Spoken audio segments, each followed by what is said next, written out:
Three of the men who barricaded themselves inside the mayor's office back in January stood in front of a judge today. I have more from inside the courtroom. City leaders meeting again to discuss the 2027 fiscal budget for San Diego. What you need to know. Standing water outside Pacific Beach homes has neighbors battling mosquitoes for years. Why they say the problem still hasn't been fixed. A new report says military dogs at bases across San Diego are not well taken care of. Those claims are being refuted. Today we take you inside Camp Pendleton to show you the conditions here. Painted lady butterflies swarming across San Diego County earlier than usual. But why?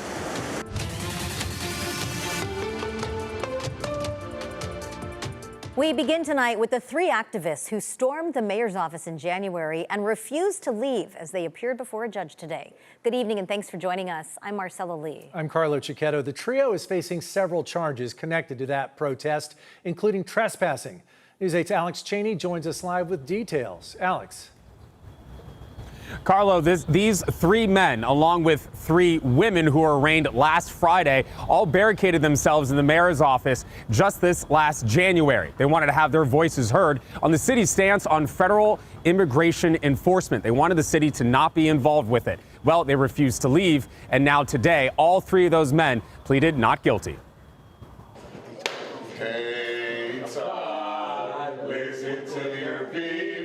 In the downtown courtroom today, the three men, Ian Cruz, Jonathan Batchelor, and Joseph Espinosa, all pleaded not guilty to charges of one count of interference of a public agency and another count of trespassing. This all stems from a January protest where all six of the activists, the three men and three females, Jean Wong, Nancy Francis, and Holly Taylor, who were all arraigned on Friday, barricaded themselves inside the mayor's office. Listen to your people! They chanted, "Hey Todd, listen to your people," the same chant as they left court today. The protesters said they want Mayor Gloria to work with San Diego police to establish clear policies on how local law enforcement will protect the community from federal immigration agents. Come talk to us, Todd. But they never got to talk to the mayor. The group was there for several hours and refused to leave when the office closed. At 5 p.m., the San Diego Police Department arrested them. It was nonviolent. The group Blue Corner Indivisible Poway was in court today to support the activists. How frustrating to come and express your First Amendment rights to the right people in the right place at the right time. They didn't come in after business and be denied even an acknowledgement. The group wants all charges against the activists to be dropped. I think Mr. Batchelor and the rest of the team that he was with were asking for a reasonable request, and I think being denied was unreasonable, and I think it was also unprofessional. And we received a statement from the mayor's office last Friday. He called those activists' conduct to be unacceptable and put city staff at risk. He also reaffirmed the city's position to not follow and not also go along with federal law enforcement immigration practices. Now, two of those men will have their preliminary trial coming up on April 14th. The other will be on April 20th. Reporting live, I'm Alex Cheney, News 8. Back over to you. Thanks, Alex. Right now, the city of San Diego is hosting a community meeting where you can weigh in on priorities for its next fiscal budget. It's the second in a series of public meetings. News 8's Steffi Roche joins us live from outside that meeting. And Steffi, you went to the last meeting about the budget. What did the council share at that point? Well, right now, city council members are pledging to make cuts instead of asking residents to pay higher fees. Now, these meetings are really opportunities for the public to come out, make their voices heard, and stay engaged ahead of April 15th, when Mayor Todd Gloria will publish his proposed fiscal year budget for 2027. This, as the city is projecting a $120 million deficit for the coming year. At the meeting in February, council members spoke and voiced their budgetary goals, including Councilman Henry Foster, who shared that while we can expect cuts, he argues equity must remain at the forefront. At that meeting, the most common theme from the public I heard was the call for funding increases to Parks and Rec and public libraries. Now, Mayor Todd Gloria, he will present his proposed budget to the City Council on April 20th. But we're going to have more on this meeting that just started here behind me tonight at 10 on the CW San Diego and at 11 on CBS. For now, reporting live at City Hall, I'm Steffi Roche, News 8. San Diego County is taking the Department of Homeland Security to court. arguing the federal government broke the law when denying health inspectors access to the Otay Mesa Detention Center last month. We know that some of these folks have been detained for months without any due process, with no basis whatsoever. The notion that a government can hold anyone, without oversight is a terrifying idea. The county lawsuit names DHS, ICE, and Core Civic. That's the company that operates the detention facility.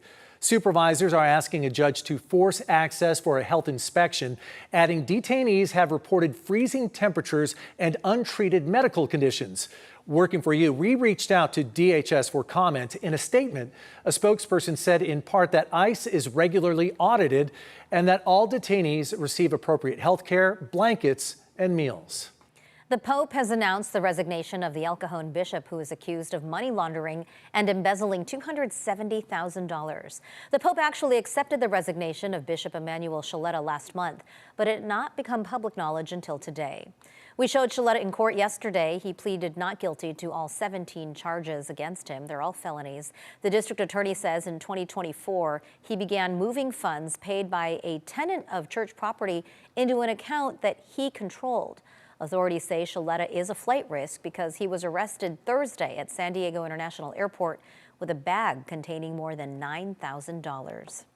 The San Diego Unified School District is hosting 2 community meetings this month to help families recognize the warning signs of human trafficking and learn how to report concerns. District officials say trafficking often doesn't look like what you might expect and can involve someone grooming or befriending a student before exploiting them.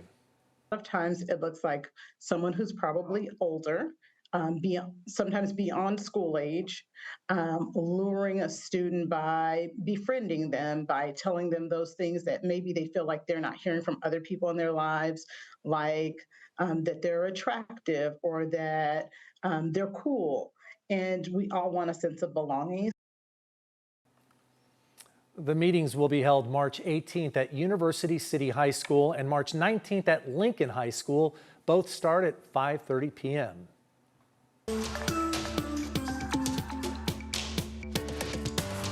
Mosquitoes aren't just an early season nuisance. One woman in Pacific Beach says they've been a problem around her home for a decade.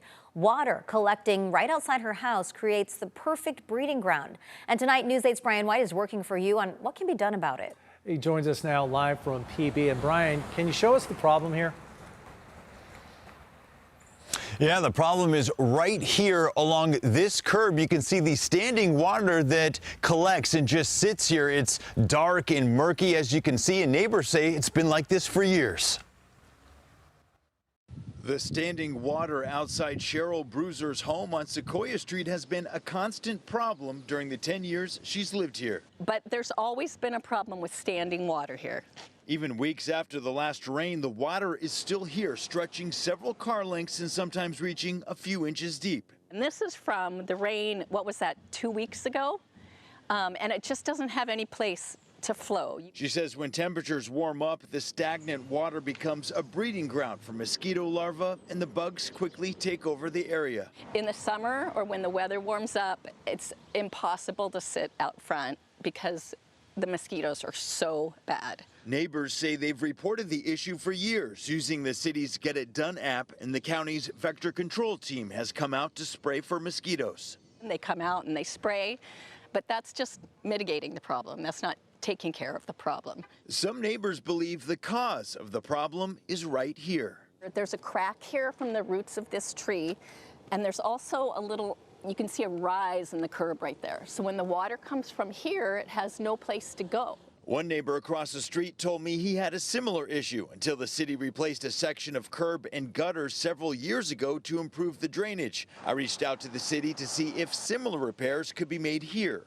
After reviewing the photos I sent, a spokesperson told me sidewalk engineering staff and arborists from urban forestry will have to examine the site and determine next steps for repair. I hope the right department at the street sees this and sends somebody out. Somebody needs to figure out what to do here.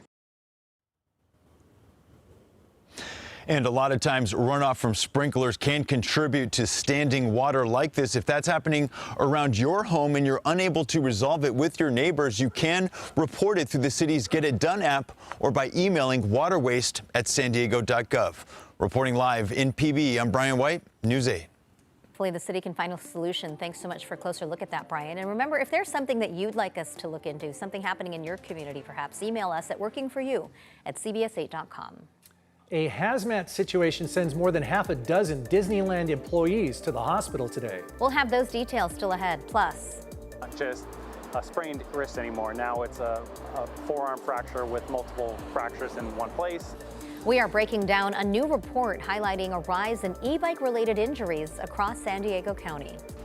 And new video of painted lady butterflies swarming local beaches earlier than usual. We share what experts think is behind the early arrival. And temperatures right where they should be for now. Another mini heat wave is heading our way. I'm meteorologist Sean Stiles. We'll talk about it in just a bit.